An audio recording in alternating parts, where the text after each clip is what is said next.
Hello and welcome to this tutorial of the pelvic girdle and lower limb. So in this tutorial I'd like to cover a couple things with you.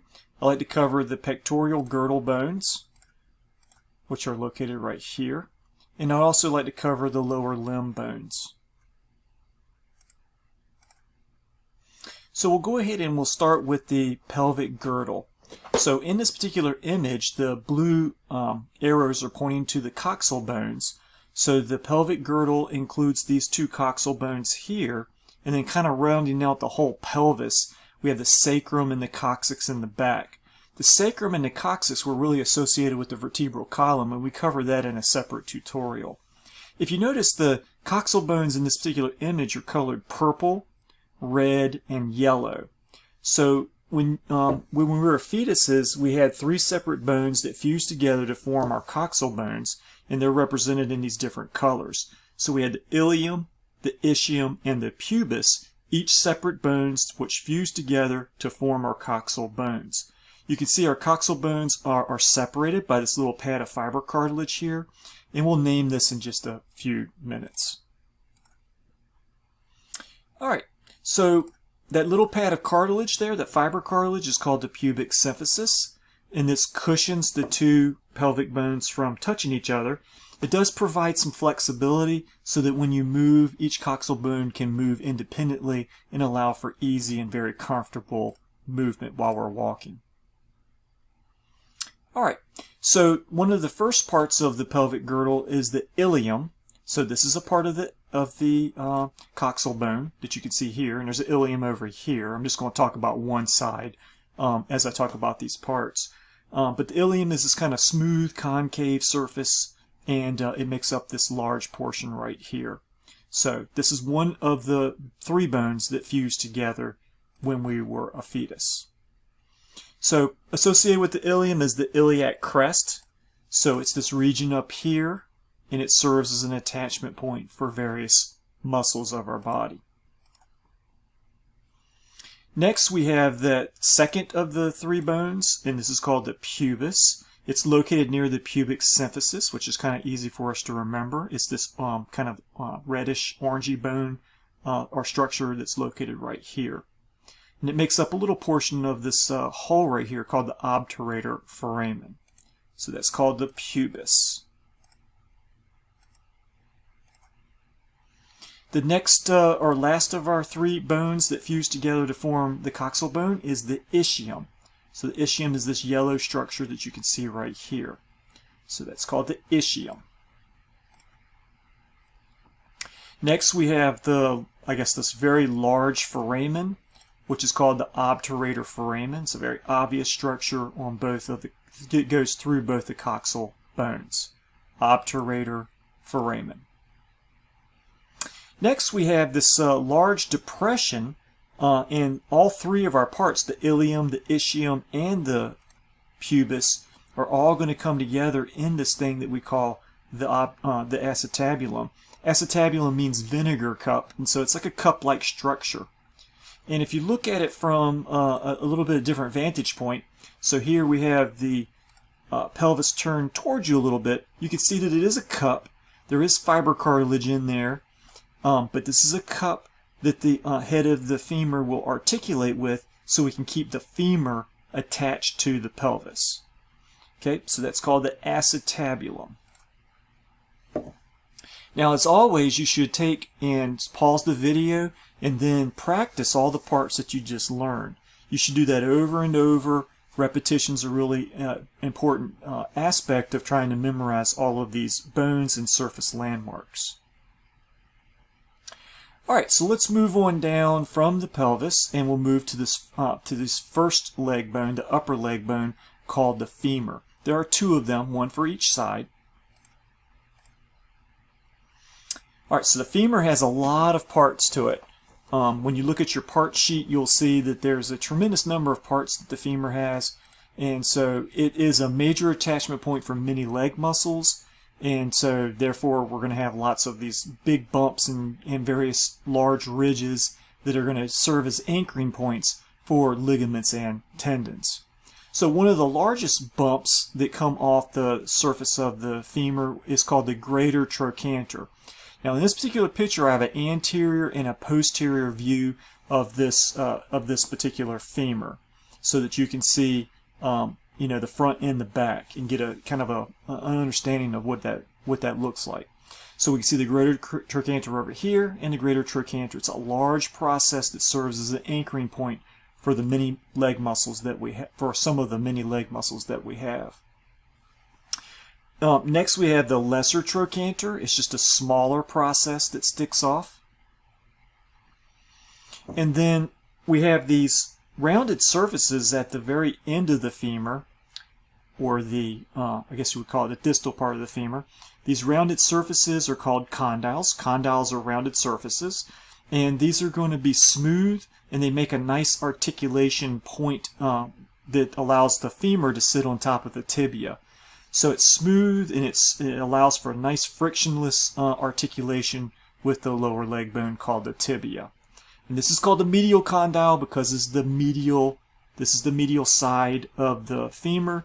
You can see this is pointing into the pelvis, so we know this is the medial side.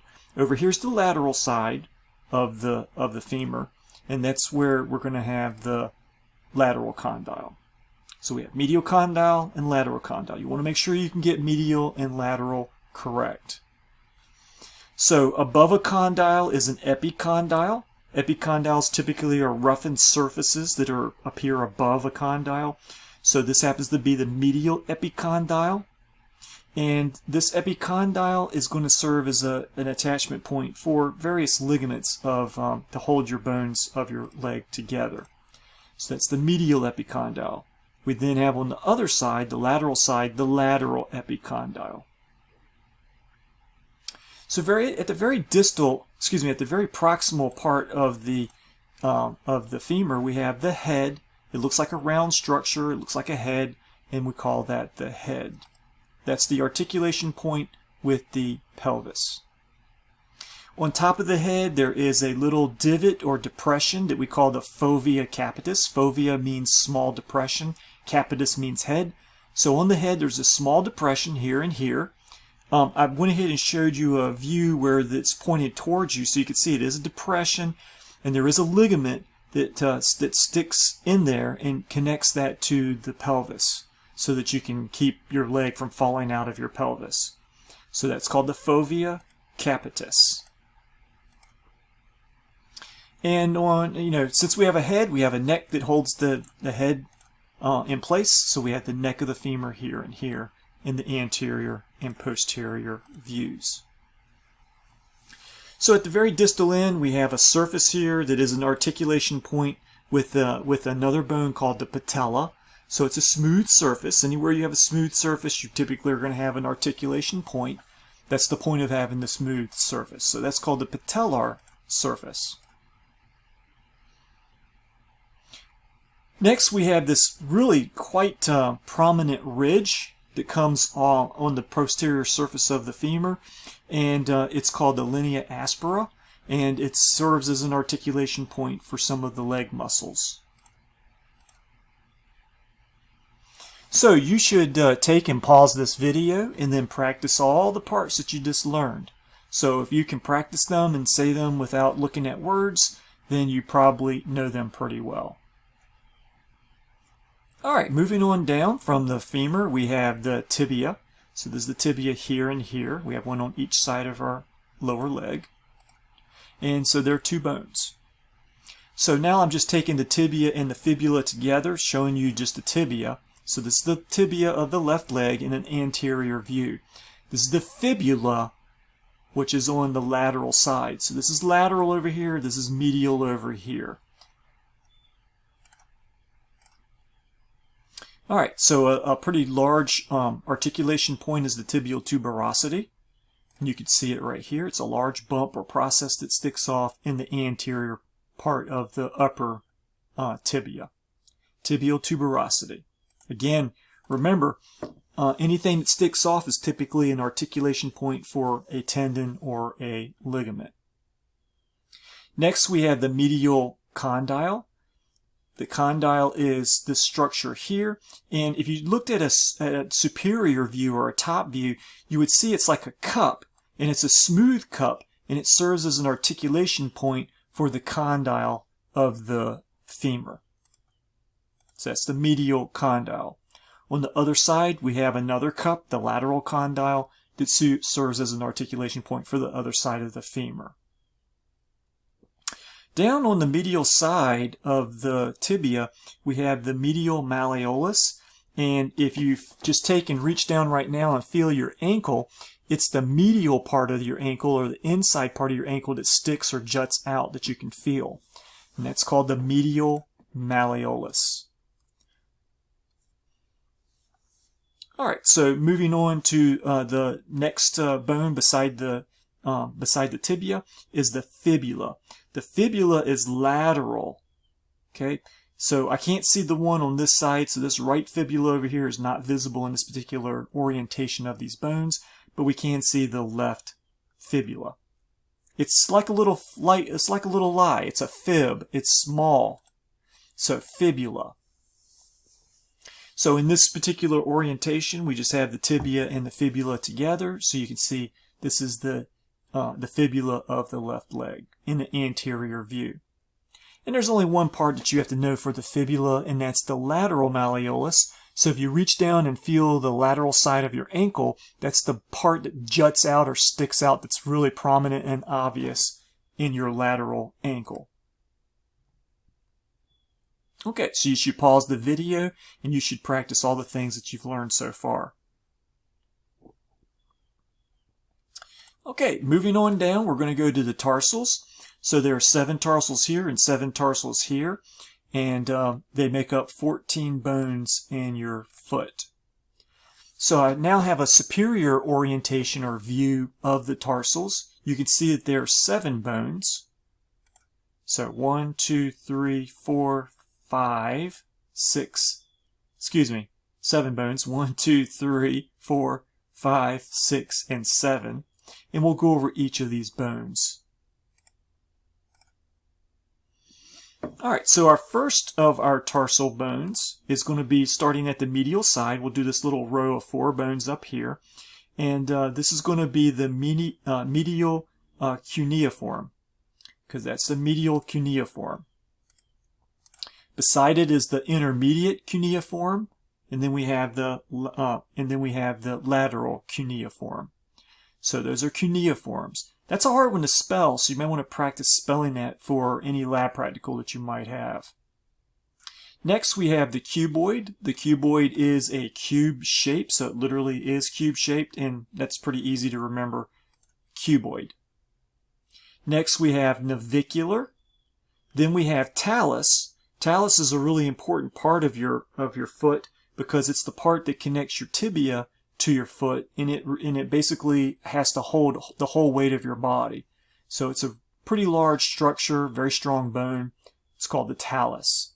And then your heel bone is your calcaneus. Calcaneus.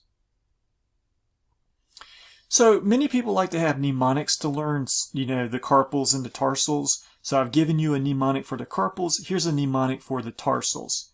So tiger cubs need milk, milk spelled with a C. So tiger is talus, cubs calcaneus, need navicular, and then this row of bones, the 4 bones at the top. M stands for medial cuneiform, I for intermediate cuneiform, L for lateral cuneiform, and C for cuboid. So that might be useful for you to learn the tarsal bones. All right, let's move on down to the metatarsals. We have 10 metatarsals, and from a superior view, the 10 metatarsals are numbered from medial to lateral 1, 2, 3, 4, and 5. So we start medially and work our way laterally to number the 5 metatarsal bones. Remember, these are tarsals. Your wrists and hand palm have carpals and metacarpals.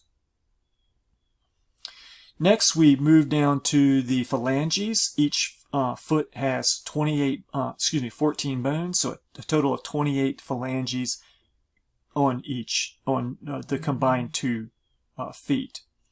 So here we have the the phalanges of one foot from a superior view. So they include 14 bones. So we have, each of these has 3 parts or 3 bones to them, but the big toe only has 2. So we have a total of 14 phalanges. And the phalanges are just like the phalanges of the hand. We do have a proximal phalanx, a middle phalanx, a proximal phalanx, I got that right the first time, the middle phalanx, and then the distal phalanx. So you don't want to forget about that. And as usual, you want to make sure that you stop the video and you practice learning your bones. Quizzing yourself or having someone quiz you and then doing lots of repetition is really important for learning these bones. So good luck on learning your bones, and we'll see you later.